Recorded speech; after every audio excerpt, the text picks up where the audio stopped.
Mapagpalang gabi sa lahat.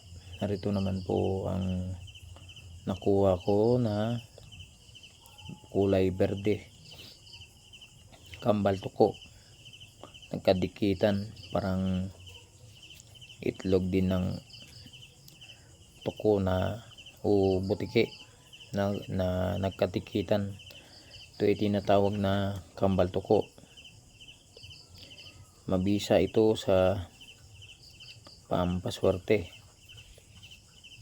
at kakapit ang mga negosyante o kakapit ang mga customer nito sa mga negosyante. Pag meron kang tangan, ito maganda sa kanya, berde po siya, kaya nagsisimbolo ito ng negosyo o swerte pag makakuha ka nito. Ayan po, swerte tayo, nakakuha po tayo ng kulay berde na bato na nagkatikitan.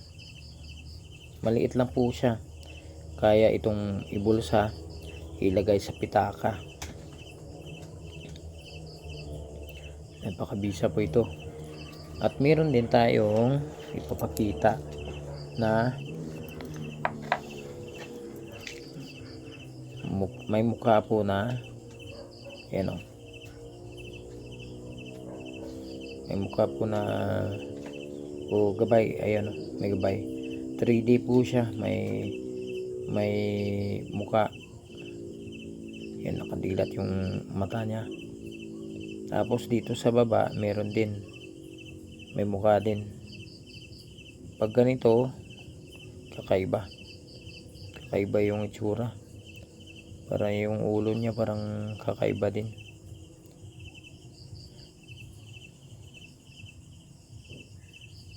Ayan, ito maganda, maliit, may mga gabay.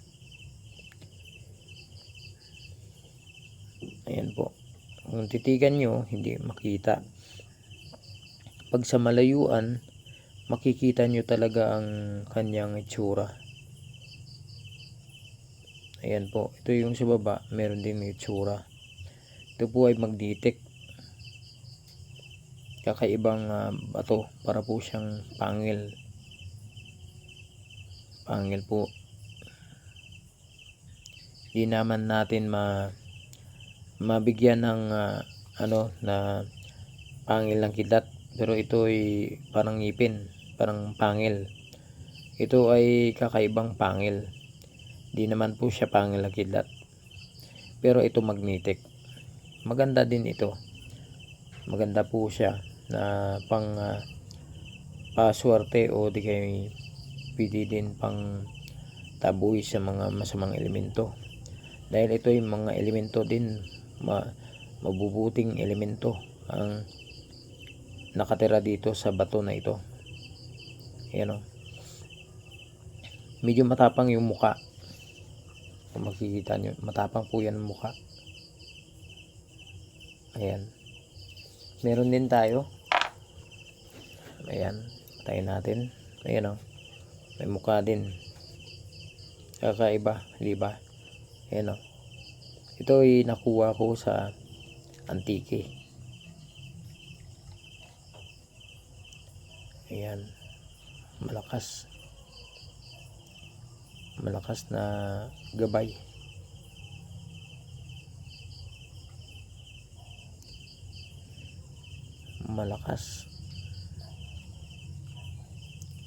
Malakas talaga yung hudyat na nabibigay. Hudyat po, ito ay talagang mabisang mutya.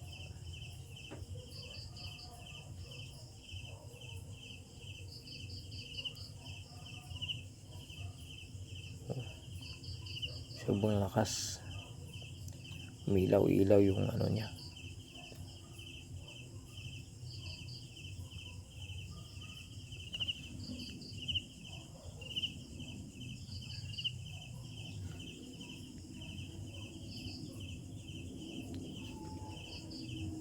Malakas talaga. Pag may tangan kayo na may mga mukha ng gabay, O talagang ayan o, napakaganda. Talagang kuwang-kuwa yung mukha.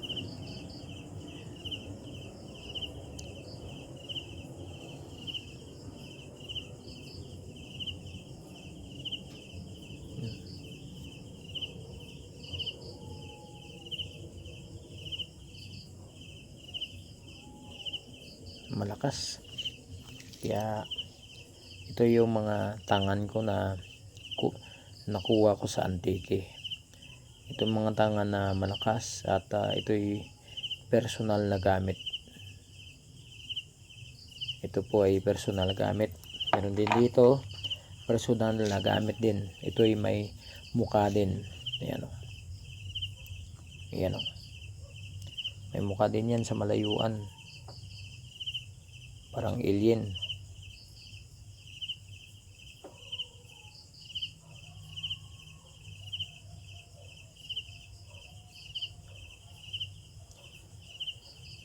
Medyo matapang.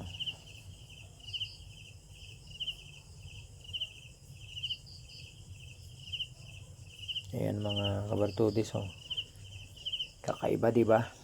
May mga mukha. Duwende. Yung may sombrero. Medyo mahaba yung ulo.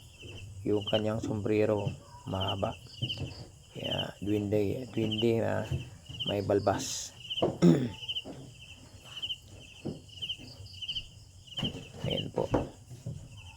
Yan po ang mga tangan natin na tagal ko na tinatago lang. Pero hindi ko po ito pinapalimusan. Pinakita ko lang sa inyo mga tangan ko, ang mga personal na tangan. Yan, maraming salamat mga kabartudis. Paalam muna tayo. God bless sa inyong lahat. Magandang gabi.